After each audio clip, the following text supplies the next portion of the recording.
explicar con profundidad, pero pues ahí queda para que ustedes puedan ampliar también por su parte los conceptos. Entonces, vamos a hablar de textura. ¿Ustedes saben qué es la textura? Porque todo el tiempo hablan de textura y en realidad no está tan sencillo. O sea, ¿qué es la textura? ¿Qué entienden por textura? A ver, ¿cómo? Se refiere a veces al tamaño de los granos. Bueno. La relación entre los granos. Muy bien, también. Entonces, textura. Dijo Jacobo, tamaño. Y dijo, ¿relación dijiste? Ajá. ¿Pero relación de qué tipo?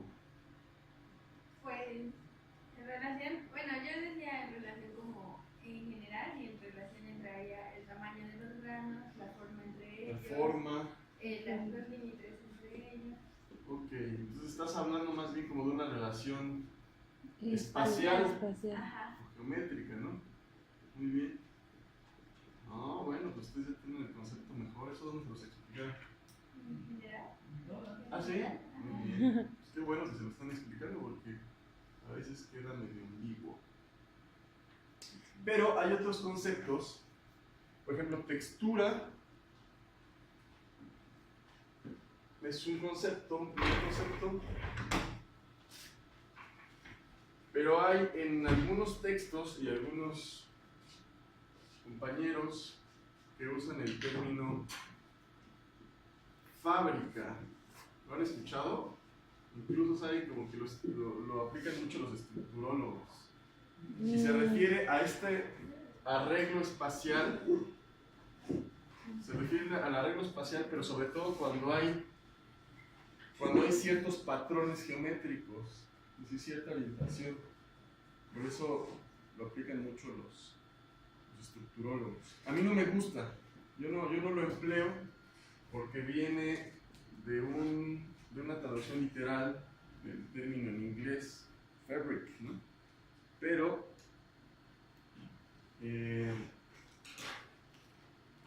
se respeta, digamos, a quien lo emplea, ¿no? El término textura es un término que viene del léxico metalúrgico. Se refiere que cuando hacían antes las aleaciones tienen también un arreglo geométrico, sus elementos, y a eso le llamaban textura. Y después ese término metalúrgico se trasladó a los términos petrográficos, término textura. ¿Okay? Y de hecho, hay algunos autores que recomiendan no usar fábrica, no usar tampoco textura, sino usar en cambio el término microestructura, ¿okay?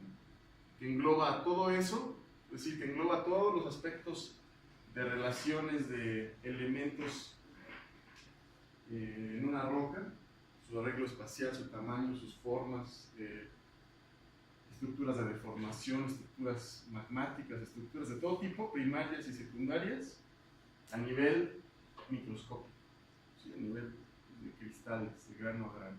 ¿Ok? Entonces, eso quiere decir, pues, que en realidad, en el curso, y lo que se recomienda en la actualidad, es usar microestructura como un sinónimo de textura. ¿Ok? Y así lo vamos a emplear en este curso. Sin embargo, pues no dejo de decirles pues, que son términos que varían de autor a autor, ¿sí? Esta es la nomenclatura que recomienda uno de los más respetados petrógrafos y geólogos de apellido Bachir. ¿Okay? Y así lo vamos a adaptar en este curso.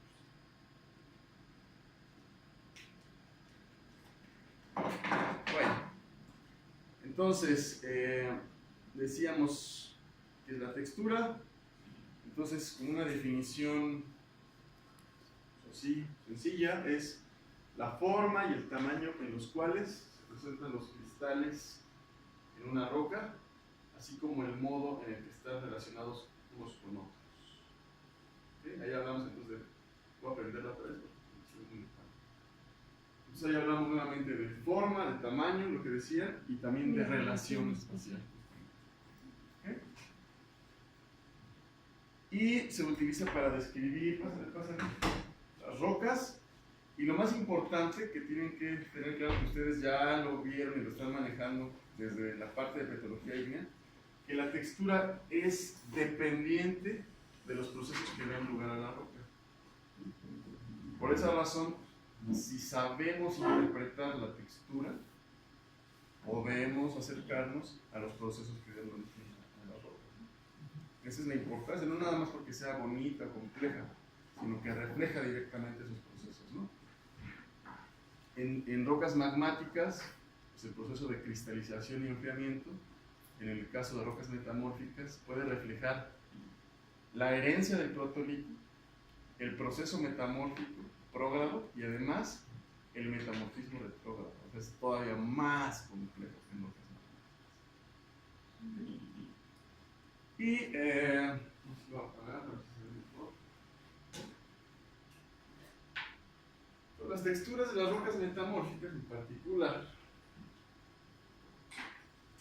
son expresiones en sección delgada de estructuras que incluso pueden ser a escala una cadena montañosa, por ejemplo. Es decir, por ejemplo, un plegamiento que se observa a ese nivel se repite comúnmente a nivel de afloramiento, se repite a escala de muestra de mano e incluso en lámina delgada. Eso es lo fascinante de las estructuras de las rocas metamórficas, que tienen una reproducción a escala múltiple. Entonces hay una relación entre la macroestructura o la estructura y la microestructura. Es decir, hay una analogía. Y se dice pues, que tiene entonces una naturaleza fractal. Todos han escuchado de fractal, ¿verdad? De los fractales. Muy bien. Vamos a ver algunos conceptos básicos para rocas cristalinas que ya vieron, es como un recordatorio de la parte ígnea, pero vamos a ir agregando unos ingredientes que son más típicos de las rocas metamórficas. Por ejemplo, la forma de los cristales. Si partiéramos de un cubo, como este que está aquí, y tuviéramos en un eje el alargamiento que tienen esos cristales, ojo, aquí dice elongación, bueno, elongation, no elongación, y se traduce también directamente al español como elongación, que también es incorrecto. Bueno, no incorrecto, de hecho los idiomas se van construyendo con las palabras que se van agregando y agregando, pero para esta palabra en inglés existe una en español, entonces que es alargamiento. Entonces es absurdo usar una en inglés si hay una en español. Cuando no hay en español, bueno, está bien, en este caso sí hay. Entonces mejor usar alargado. Entonces, un cubo, entre más lo alargan, se va haciendo una forma columnar, acicular viene de aguja, y fibroso, cuando ya no son agujas, sino más delgado todavía, fibroso o fibras. Así pueden hablar de fibras de silimanita o fibras de determinado mineral, ¿no? O hábito fibroso, o forma fibrosa. En el otro eje es, fíjense que ¿qué le está pasando aquí? O sea, se está simplemente alargando, ¿verdad? Pero ¿qué pasa si lo que le sucede a ese cubo es que se aplana, ¿sí? Es decir, que pierde espesor? Entonces va a haber cristales columnares también, pero más aplanados, placas, ¿sí? O láminas. sería, digamos, en la traducción, láminas. Prismas alargados o láminas. Y este hábito pues es típico de los filosilicatos, ¿verdad? De las micas, del talco, de la clorita. Y si hay una combinación tanto de alargamiento con aplanamiento, pues tenemos también prismas que son tabulares, como otros cristales típicos de rocas metamórficas, o minerales típicos, que son la cianita, el grupo de la epidota, o prismas, simplemente se dice prismas tabulares, hay toda una variación de aspecto, ¿no? Okay.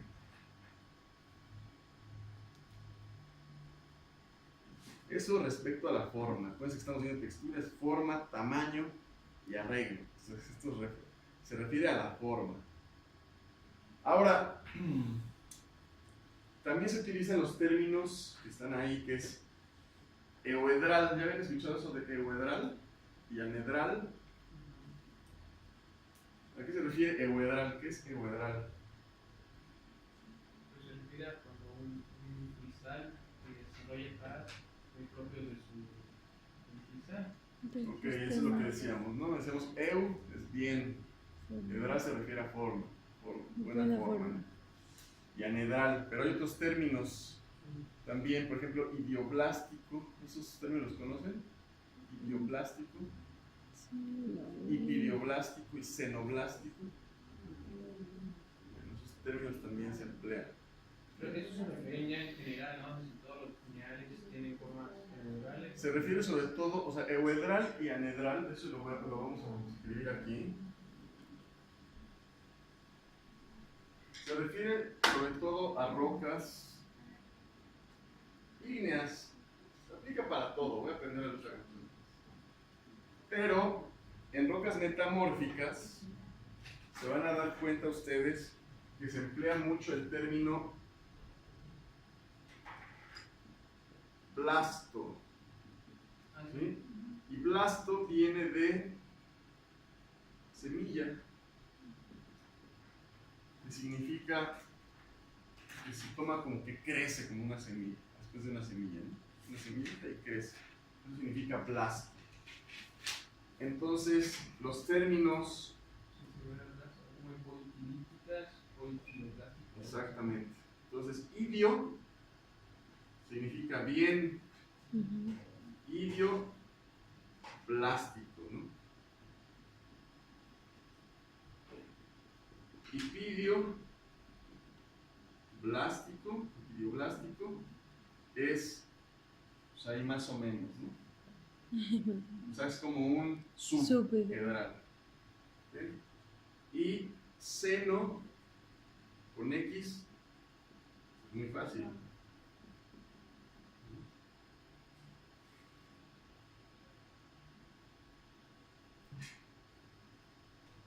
Es como un discurso xenofóbico, ¿no? Que lo seno es no solo extraño, sino ni ajeno, sino feo y mal hecho.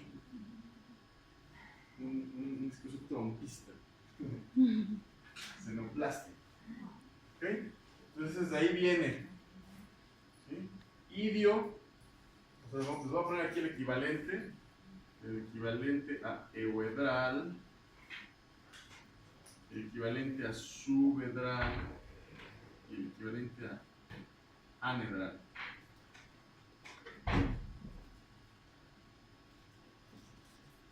¿Ok? Más para que se acuerden. Entonces, algo que ustedes se han dado cuenta seguramente a la hora que han estado estudiando el microscopio es que hay unos minerales que son más euedrales que otros. Comúnmente, además se repiten. O sea, obviamente depende del proceso que da lugar, pero hay muchos que se repiten. Por ejemplo, el feldespato, cuarzo, casi siempre lo vemos todo anedral. ¿Tampoco han visto en una lámina delgada de un granito, de una roca metamórfica, un cuarzo así columnar, pinecoidal, así como los venden en Coyoacán? Nunca lo vemos así, ¿verdad? ¿Por qué caramba nunca está así? La pregunta. Y así podemos ver que también la calcita, nunca es que vean una calcita así esparto de Islandia en la lámina delgada, ¿no? Claro. Micas, es decir, hay unos minerales que suelen presentarse de manera menos euhedral o anhedral, y hay otros que casi siempre son euhedrales, como la titanita, como la estilita, el granaje. Hay unos que tienden a ser más euhedrales. ¿Y por qué creen que sea eso? Ya algunos se los había yo comentado.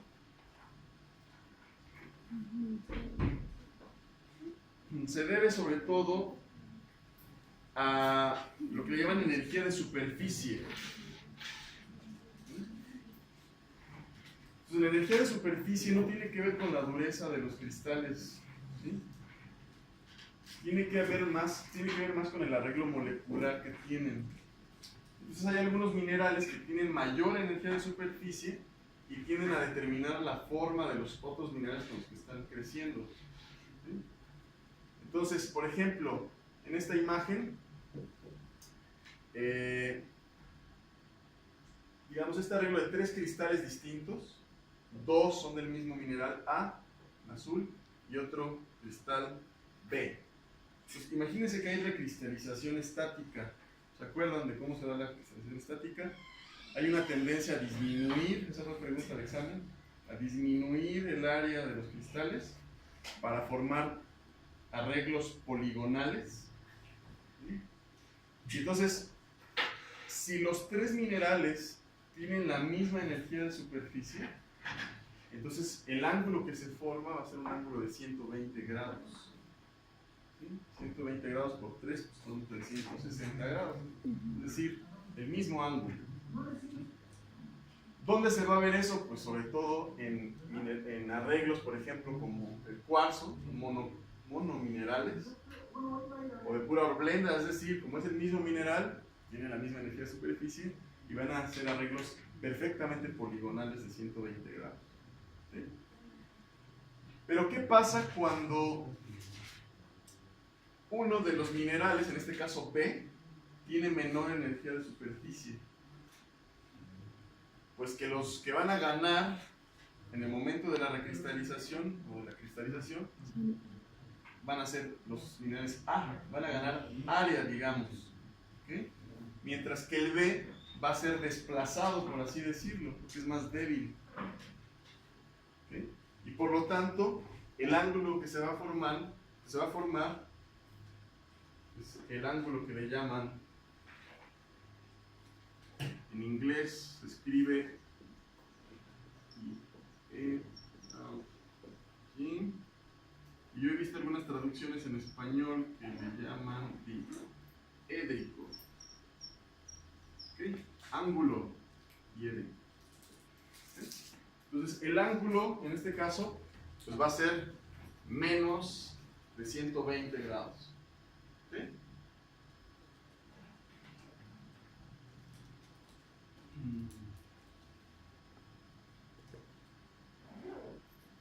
Bueno, que es como en el caso de este ejemplo que está aquí, ¿verdad? Que puede ser bastante reducido. Pero, en cambio, si fuera B un mineral con mayor energía de superficie, ¿qué le pasaría al ángulo? Se agranda, ¿no? Es mayor. Entonces, eso sucede comúnmente en rocas, como el caso de esta imagen, que tienen minerales con una energía de superficie contrastante. Si los ángulos que se van a formar van a ser bien distintos. Por ejemplo, vean esta parte que está aquí. ¿Sí la ven? Sí. Son cristales de cuarzo. ¿Y cómo es el ángulo entre estos 2 cristales de cuarzo y esta plaquita de mica?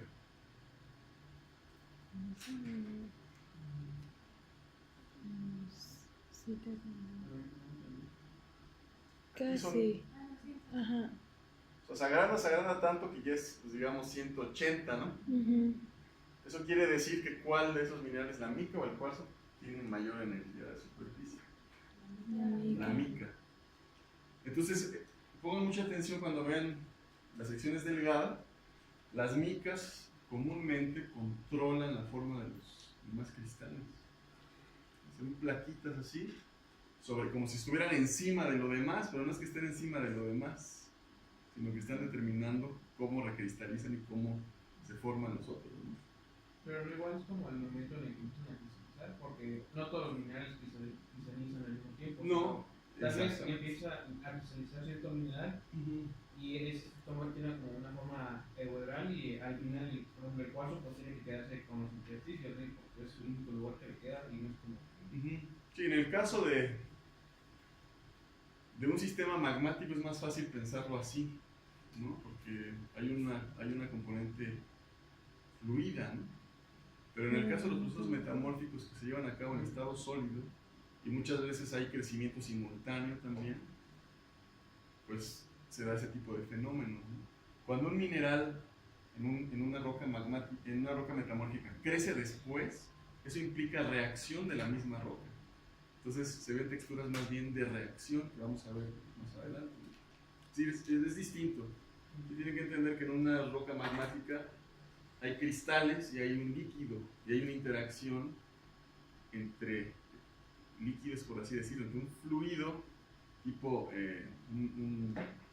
un fundido, por ejemplo, anatéctico, y cristales que se están formando. Y la textura tiene que ver con esa interacción de dos fases, digamos, ¿no? Una fundida y una sólida. Acá todos en estado sólido. Bueno, y una analogía, si siempre les pongo, es como en el metro, cuando se meten al metro y pues tienen que convivir con un montón de personas, y si ustedes pues no están ponchados y tienen mucha energía de superficie, pues van a quedar todos xenoblásticos, ¿verdad? Pero los que sí tienen energía de superficie, como el caso de ese cristal que está ahí, que saben qué es, titanita, van a quedar euedrals. Y ahí, por ejemplo, no es que la titanita esté encima o haya crecido después, sino que cristalizan al mismo tiempo, pero el feldespato tiene que adaptarse al espacio que le deja la titanita, que es muy pequeñita, ¿sí? Por eso se ve así euedral, y lo demás, pues anedral, ¿no? La mica y todo lo demás. Bueno. Y entonces es un primer aspecto. Otro aspecto importante también es lo que se conoce como pseudomorfismo. ¿Ya habían escuchado esto de pseudomorfismo? ¿Qué quiere decir pseudomorfismo? Que un mineral adopta una forma que no le corresponde. Y en rocas metamórficas, esta es una de las texturas principales para reconocer reacciones, para reconocer desequilibrio. Y se forma justamente porque un mineral reemplaza a otro mineral de forma completa. Entonces adopta su forma. ¿Sí? En ese caso es una caricatura de un pseudomorfo de clorita, se dice, después de granate. Y se acuerdan que platicábamos que el granate y clorita tienen una composición química muy parecida. Entonces, si ustedes le agregan al granate agua, pues prácticamente le están agregando el ingrediente que le falta a la clorita para formarse. Entonces, el granate puede reaccionar completamente y ser reemplazado por clorita. Pero la forma del granate se mantiene, como es en estos ejemplos. En estos ejemplos se ve en el caso de arriba el reemplazamiento casi total de un cristal de granate. Vean, se ven las caras del granate, ¿no? Y casi todo es clorita, excepto por estas islitas que quedan aquí, son todavía de granate que quedó remanente, que no alcanzó a reaccionar, se salvó pues. ¿Sí? Y en el caso de la imagen de abajo, que no se ve muy bien por la luz, es un granate, un cristalito de granate completamente verde, reemplazado por clorita. Y por ahí tengo algunos, les voy a decir a Guillermo que se los muestre. Tengo algunos donde están perfectas las caras del granate, pero es clorita. Ayer yo tenía una muestra en mi universidad que era así.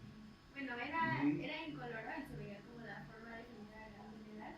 Pero cuando metías los nícoles era como igual como hilillas de blanquitas. Ok, ¿pero era granate? No sé cuál era. O sea, la mineral. debió ser granate quizá. Pero aunque con nícoles paralelos se era incoloro.